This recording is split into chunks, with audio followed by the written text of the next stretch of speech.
Everyone. This is Paige Garvin from Jennifer Schaus and Associates. We are coming to you live from Washington, D.C. today. Thank you for joining us in a sponsored content webinar. Our webinar is brought to you today by ELINT Capital. And before we get started, I'd like to remind everyone that the webinar is being recorded and the recording will be sent out within 24 hours. You can also find our 800 plus government contracting videos on our YouTube channel. They are all complimentary. And lastly, please post any questions in the question box in your control panel and not in the chat box. This will be part 2 of ELINT's 3-part webinar series, Managing Cash Flow in Federal Contracting. Today, we're shifting from the fundamentals to the planning side, specifically how to build a cash flow plan around the way federal contracts actually execute, so you're ready before mobilization begins rather than reacting after the fact. To walk us through that, we have Charlie Newmark, CEO and founder of ELINT Capital, and Eric Rabinovich, Managing Director of Excalibur Capital GovCon. With that, I'll turn it over to you, Charlie. Thank you. Good morning, afternoon, depending on where you are, everyone. I'm Charlie Race-Newmark, founder and CEO of ELINT Capital. So today's webinar on managing cash flow is near and dear to my heart, and I'll tell you why in a second. When I was growing up, my father owned a small auto parts store in Orange, New Jersey on Main Street. And he would extend credit to people in the form of house accounts. So like spark plugs, oil, things to keep their business running. It was like, if you can imagine a small shop in the late 70s, early 80s, everything was done on a book, with a pen and paper. All those accounts were based on trust and the relationships, but they created a constant cash flow challenge for my family, for my father. And the conversations, or arguments, I should say, at the kitchen table about people who didn't pay yet and why he had to lend money to this person and that person, it put a real strain on my father's business, and in turn put a strain on my father. And then me, I think I was like 7 or 8 years old, I remember those conversations, and that experience really stuck with me. And because of that, later in life, I became somewhat fascinated in trade credit and how it all works, and cash flow specifically. And everyone knows, the old saying, you're waiting for Peter to pay Paul. And I discovered something that was backwards that I'm sure everyone knows about, which is banks only lend money to people that don't need it. And they don't lend you money when you need it.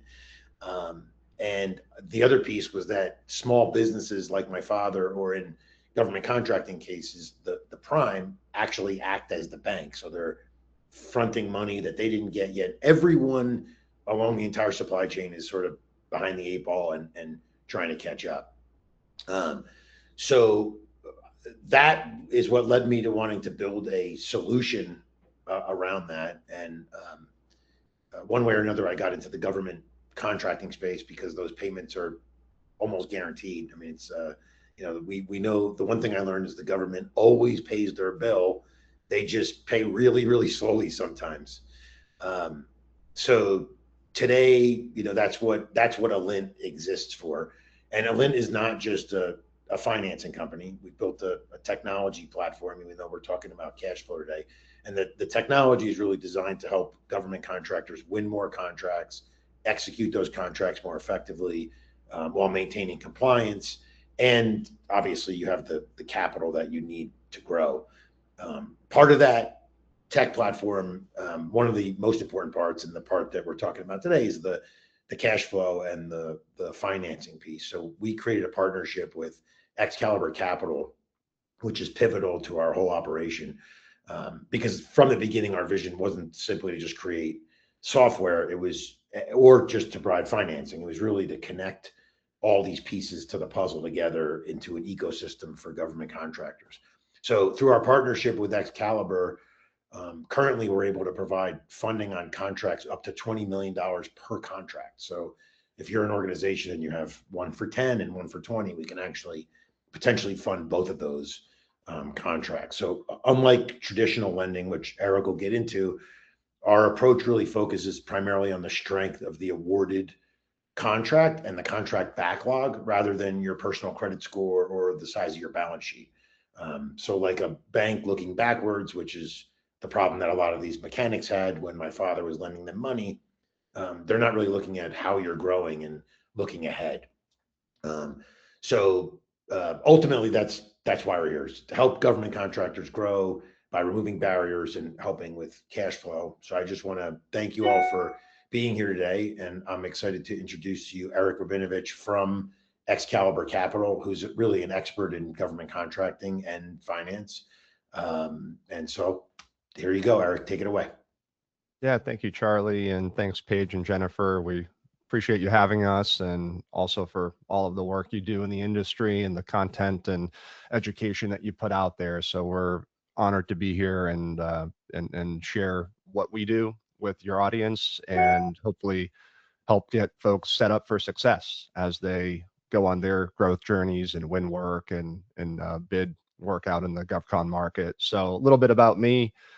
Eric Rabinovich, I'm managing director at Excalibur GovCon Capital, and we are actually affiliated with the broader Excalibur group of companies, which folks may have encountered out there in the financing world, where we're probably better known in the rural lending space. So the USDA has a BNI program, and Excalibur is in fact the largest non-bank lender in that program. But the GovCon piece is relatively new, and we built it with the idea that the working capital piece, as it relates to small businesses in this market when they win work, one of the hardest things to do is find reasonably priced, well-structured capital to bridge that gap between when you win work and when you need to mobilize to actually start on the right foot, and then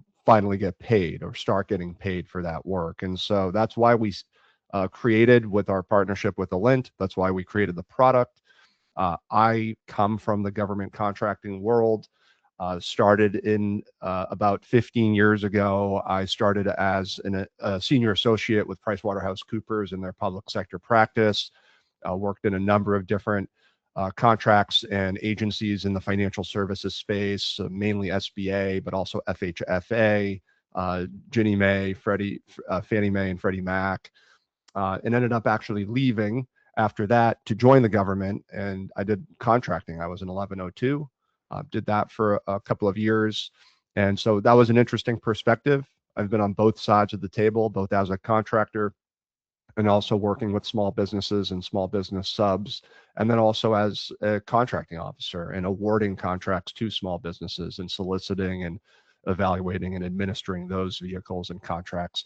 And then I was actually poached and recruited out of the government about a decade ago, and I helped start Live Oak Bank's government contracting team, which has gone on to lend over $1 billion using both SBA and conventional debt. And so had a wonderful opportunity to work with more small businesses out there in this sector. So we're happy to be here. The point of today is to really dive a little bit deeper into the cash flow gap problem that we're trying to solve with the product that we offer. And so we'll get into some of that and unpack it, and looking forward to maybe hearing some questions at the end too. And so with that, let's go to the next slide. Okay, so I want to talk a little bit about the timeline here and just how the cash flow crunch often starts. I think it's important to stress that planning really does start before the award. And so the core point is most contractors, they plan very well. The technical execution, that's probably not, the part that they do the best, right? That goes hand in hand with putting a proposal together, getting the win themes. Anyone who's been in capture, they know that if you're going to win a contract, yes, price is important if it's LPTA, but if it's a service contract, if it's best value, there's a lot more that has to go into that. And so in our experience, we don't see the issue as the proposal's not good enough. What often becomes an afterthought is the cash flow and the access to capital piece. And so, the fact is, most cash flow problems, they don't start in month 3. They start because there was insufficient planning earlier on. And by the time that there's problems or you start seeing inconsistencies in cash flow, the problem has become, it's too late. And what happens in those cases is the options that are available for vendors and small business contractors are often very limited because time is so critical. And if you're faced with the choice of either having to go apply for financing that you can get very quickly, but it's exceedingly expensive, or to start risking getting terminated for default and running into performance issues, a lot of contractors feel like they don't have an option in that scenario, and they end up getting high cost debt with astronomical rates. And that can very easily and quickly lead to a cash flow spiral because the cost of lending can be so just it can allow you to get in front of your skis. And so the point of this is really to emphasize how the timeline is critical. And you can, if you just look at when you get an award and fast forward into month 3, there's obviously intermediate steps that happen there, but mobilizing, having to hire staff, having to hit the milestone before you can even start invoicing.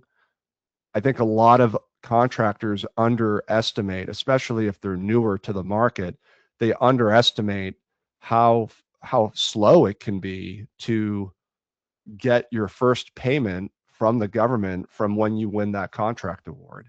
And so, yes, it's it's a euphoric feeling. You've won the contract. That's obviously what everyone strives to do, but that's not the end of problems. That's the beginning of what can turn into a very serious cash flow problem, which in some cases could jeopardize your ability to perform the work and actually complete the contract and make the customer happy. And as we all know, past performance is critical here. So if you want to continue to win work in this market, you obviously need to do a good job. Whether that's delivering goods and services on time, whether it's performing services based off certain quality standards, getting those positive CPARS reports allow you to continue to win work. And obviously, if anyone has had the misfortune of having a negative CPARS, I would imagine what I mean when I say having bad past performance or negative marks on your record can cause problems. It can create questions and introduce doubt for source selection and evaluation boards out there, and it's something everyone should avoid at all costs. But anyways, this is the timeline. The main point is simply you have to start planning early. So I'll pause there and we can move to the next slide.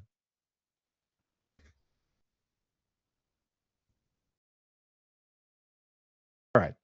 So with respect to knowing your numbers before you need them, really what we're getting at here is I think most contractors have to start thinking about cash flow, or we think most, this is from our own lived experience, most contractors, they think about this when it's too late. They think about this after they've given too much thought, not too much, but they've focused most of their attention on the technical aspect of the contract.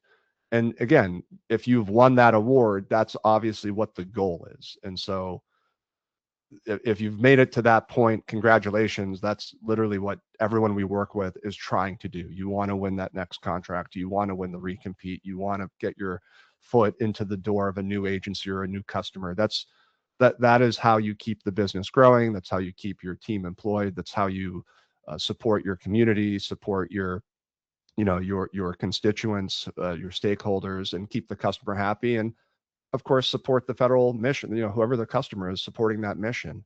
But what we see in our experience is that there's not enough attention given, there's not enough focus, there's not enough awareness, especially for newer vendors who are in the market, around how capital can create such a critical problem.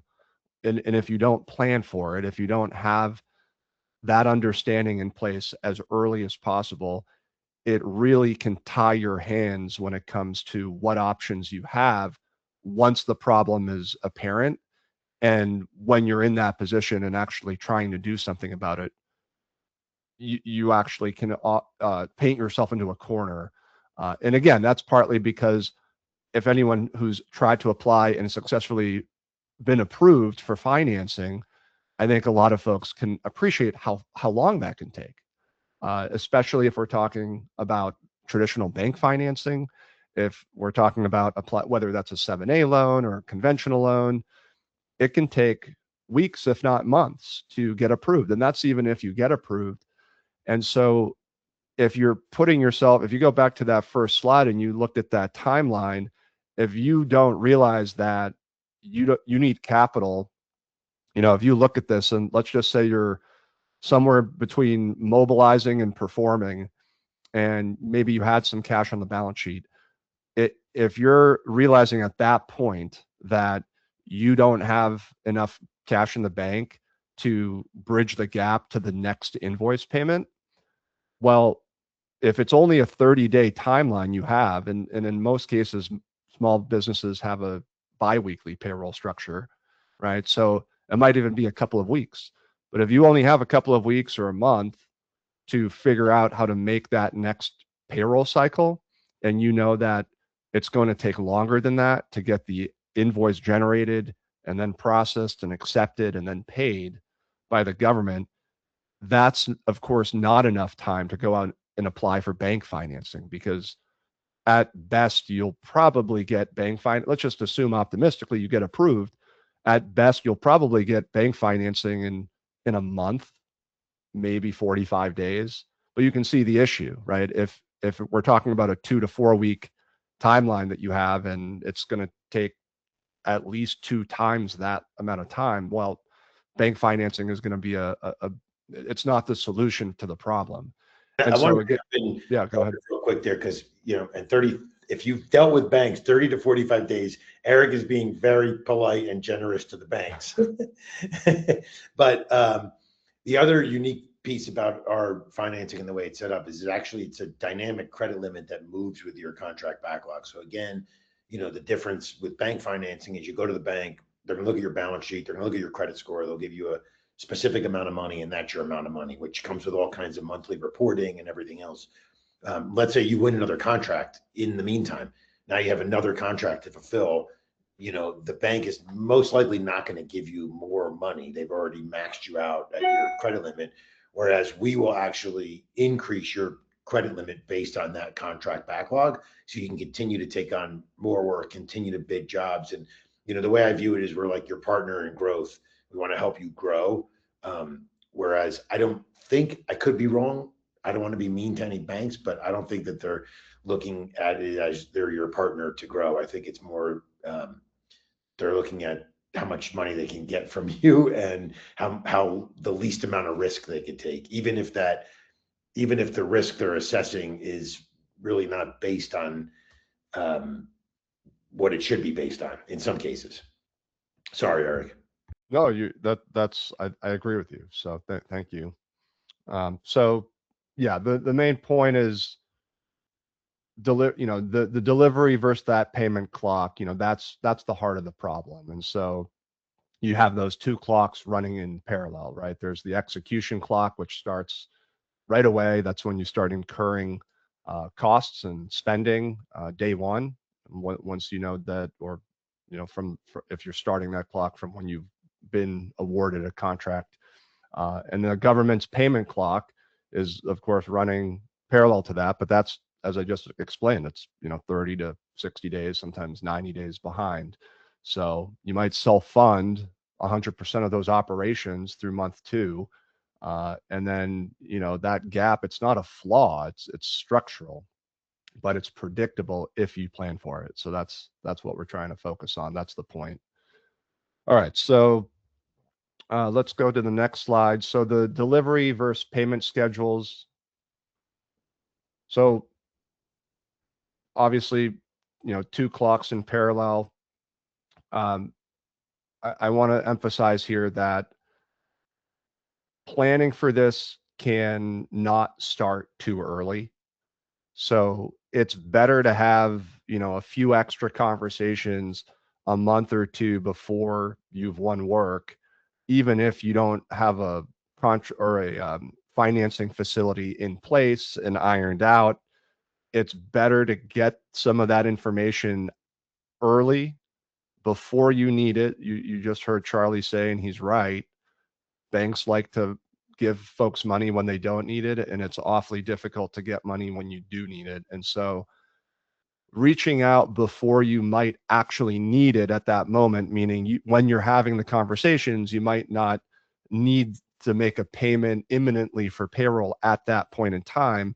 But if you just anticipate, if you actually win this contract that you're expecting a response from the government on for a proposal you've submitted, right? The sooner you get in front of these issues, the sooner you have conversations and try to get a plan in place for your whatever plan it is for access to capital, the better you're going to be in terms of getting an early start, being able to apply in an anticipatory manner, and getting a facility in place before the problems actually turn into problems. And so it's hard because you're almost doing something counterintuitively where you're anticipating a problem that's not a problem yet.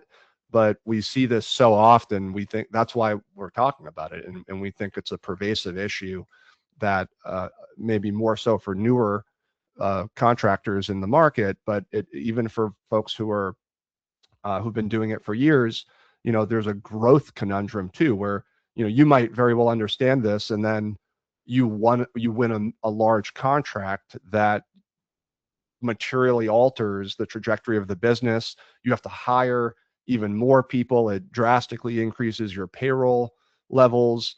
It can happen even to the most experienced vendors. And even if you've had a financing arrangement up to that point that has been working, well, this is the problem. If you win a massive contract or even a contract that simply is modest growth, and the line of credit you've been using up until that point is too small to accommodate that additional growth and those additional mobilization expenses, well, the problem exists for those experienced and seasoned small businesses as well. So this isn't unique just to newcomers to the industry. I think it's maybe a little bit more common amongst them because they don't necessarily have the experience of being able to anticipate this and take more proactive steps. But we see this even with experienced GovCon businesses out there as well.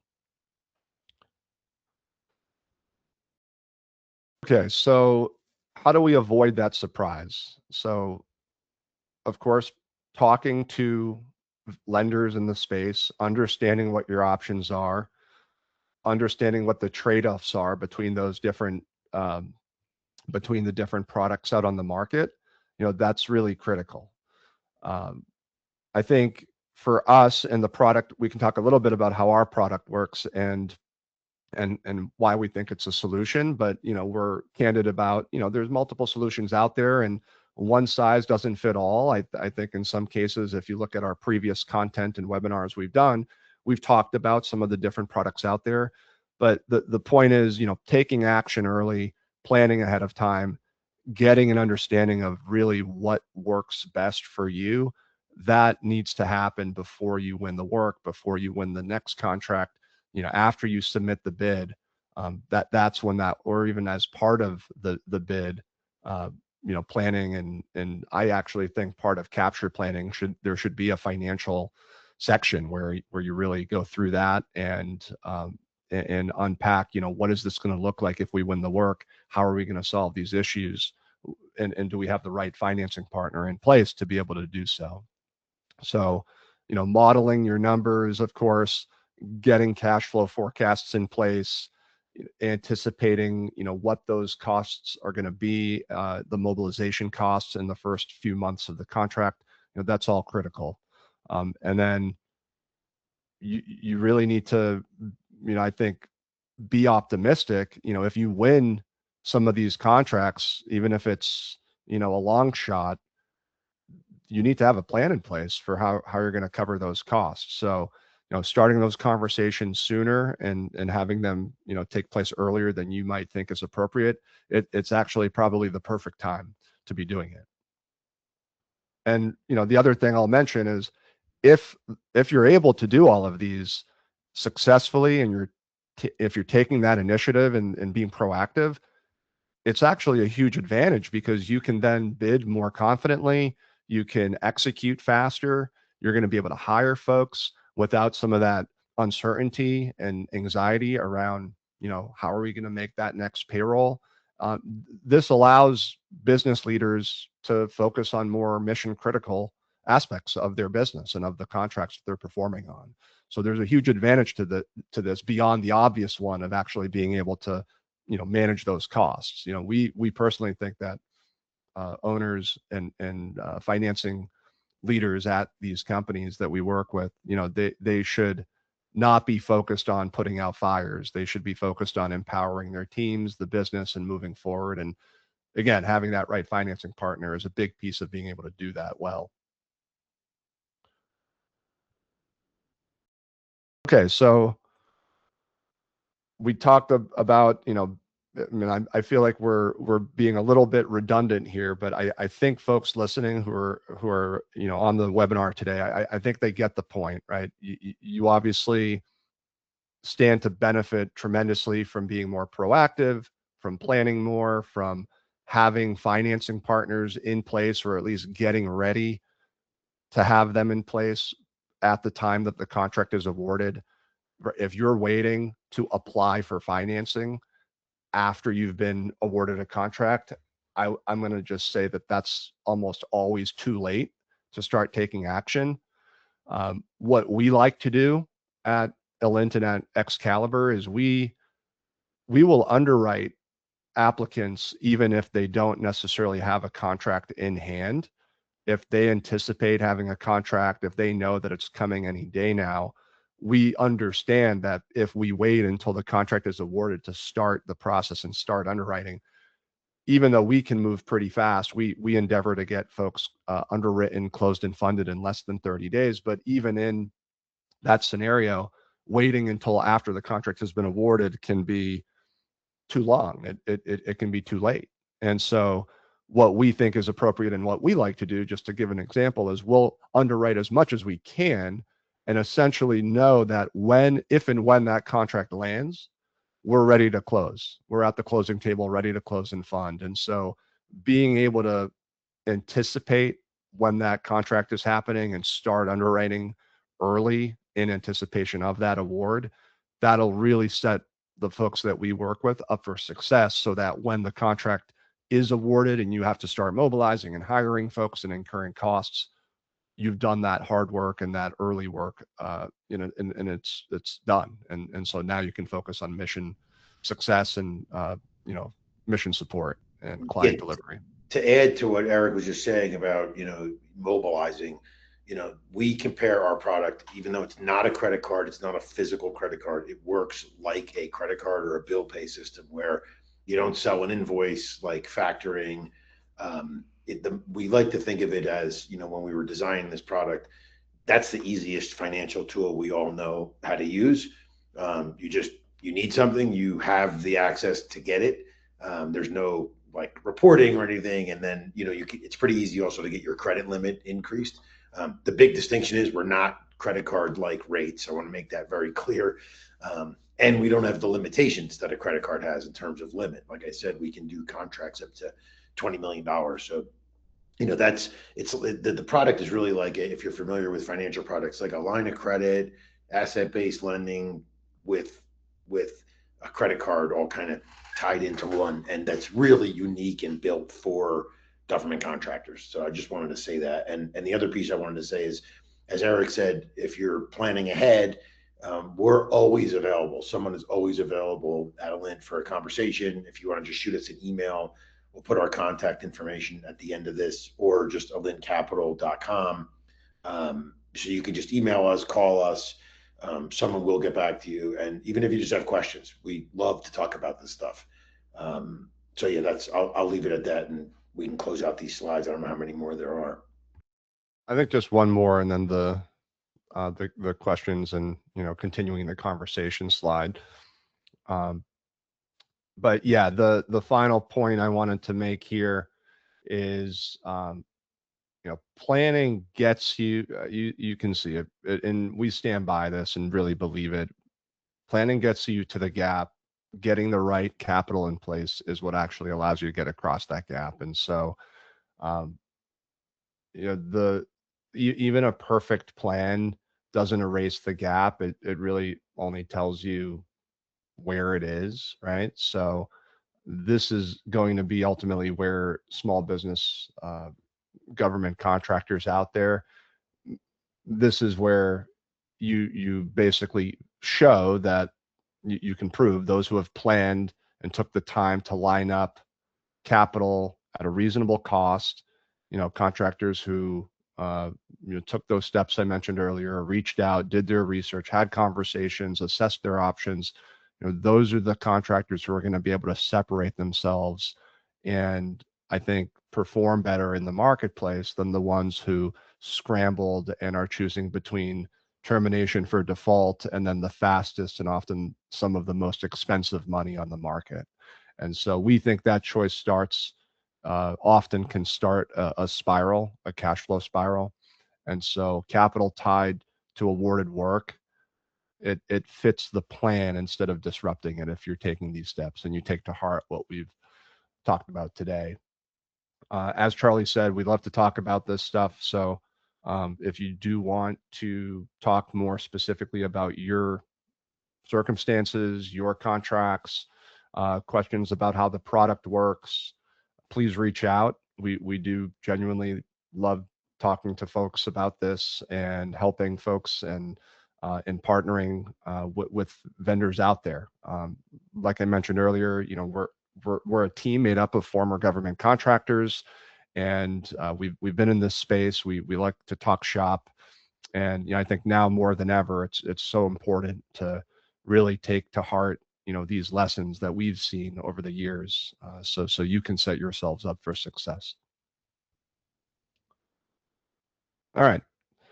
I think we might have a few moments for some Q&A, but I don't know if we even received any questions. We do have one. Okay. Let's see. When you say that overhead and compliance costs can be underestimated, why does that happen? Is it a visibility problem or a categorization problem?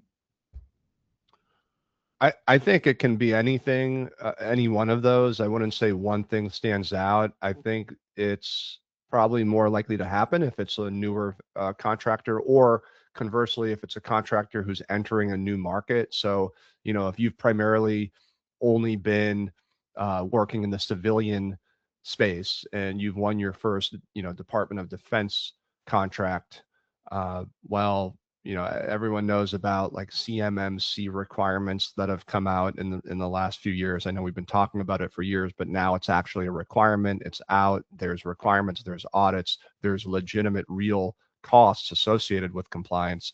And it's somewhat of a microcosm of the broader point we've been talking about along the course of this webinar, which is if you don't take proactive steps to really understand what those costs are and what the ranges could be, and go through different scenario like modeling of different scenarios, right? CMMC has different levels, so just like other certifications, which may not be mandatory like CMMC is, but can often de facto be mandatory if you want to win certain levels of contracts and sizes of contracts, like CMMI, right? ISO certification.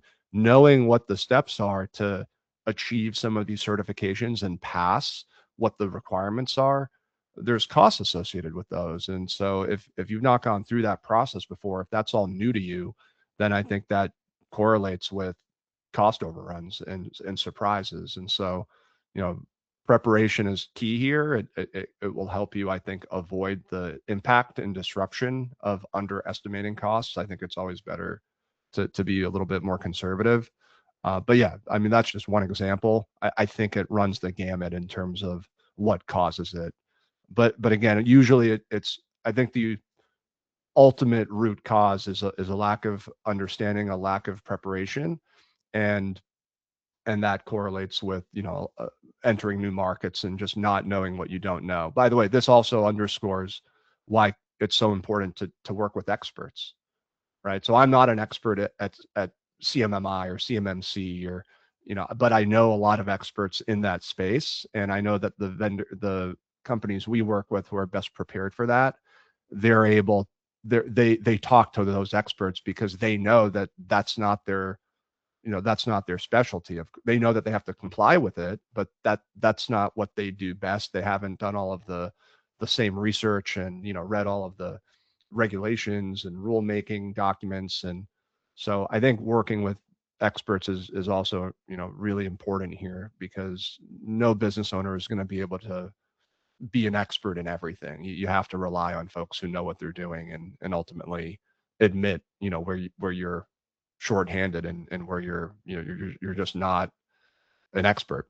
And so I think that's a big piece of it. A lot of business owners sometimes struggle to do that.